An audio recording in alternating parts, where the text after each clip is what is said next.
আসসালামু আলাইকুম। আমি নুসরাত জাহান ব্রাহ্মণবাড়িয়া থেকে বলছি। কাছে কিংবা দূরে, দেশ এবং দেশের বাহিরে যে যেখান থেকে আমার ভিডিওটা দেখতেছেন, আশা করি সবাই অনেক ভালো আছেন। আল্লাহর অশেষ মেহেরবানিতে আমি অনেক ভালো আছি।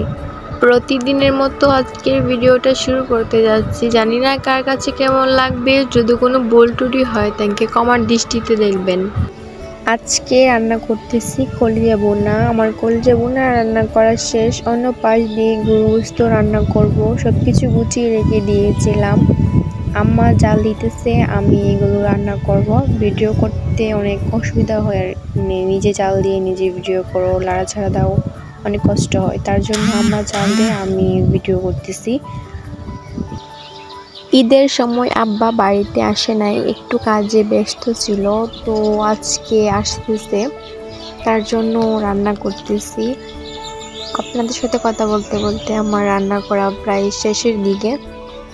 তো আমার রান্না করা শেষ, আব্বাও চলে এসেছে। আম, পেয়ারা, লটকন, আপেল, আঙ্গুর এনেছে, তো সবাইকে দেয়া শেষ। পরের দিন সকালে নাস্তা বানাইতেছি, আম্মা করতেছে, আমি বাজতেছি। আমার ভাইটা ছোট্ট পেটাটা বানাইছে। তারপর সবাই সাথে নাস্তা করে নিয়েছি।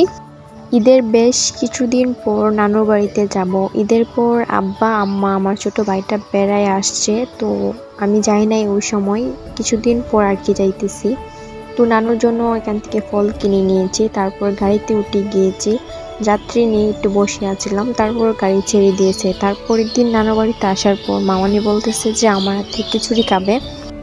মামানি সব কিছু গুছগাছ করে দিয়েছে। তারপরে আমি চলে এসেছি খিচুড়ি রান্না করার জন্য। গোস্তটা অন্য পাতিলে কষাইতেছি, অন্য পাশ দিয়ে সবজি, ডাল, চালটা ভাজবো। এভাবে রান্না করলে খিচুড়িটা অনেক ভালো লাগে আর কি। মশলাটা কষানোর পর কয়েকটা কাঁচামরিচ দিয়ে নিলাম। তারপরে সবজিগুলো দিয়ে নিয়েছি। সবজি দেওয়ার পর একটু নাড়াচাড়া করার পরে চাল আর ডাল দিয়ে নিলাম। চাল আর ডালটা ভাজার পর হালকা একটু পানি দিয়ে নিয়েছি। তারপরে কষানো গুড় গোস্তটা দিয়ে দিলাম।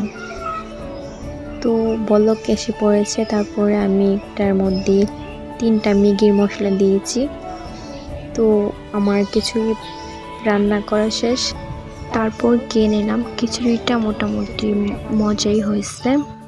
তারপর বিকালের দিক দিয়ে আমি আমার মামাতো বোনের বান্ধবী ঘুরতে গিয়েছিলাম নাসিমনগর ডাক বাংলায়। প্রথমে গিয়ে আমরা শরবত খেয়েছি, তারপর 3 প্লেট ভেলপুরি অর্ডার দিয়েছিলাম। জায়গাটা হয়তো অনেকে চিনবেন, নাসিমনগর। একটু ঘোরার পর যাচ্ছি বাড়িতে চলে আসছি। নকশি কাঁথা বানানোর জন্য কাপড় নিয়ে আসছি। আয়সা দিকে বৃষ্টি পড়তেছে, তাই চলে আসলাম চা বানানোর জন্য। আজকের ভিডিওটা এই পর্যন্ত। সবাই ভালো থাকেন, সুস্থ থাকেন। আল্লাহ হাফেজ।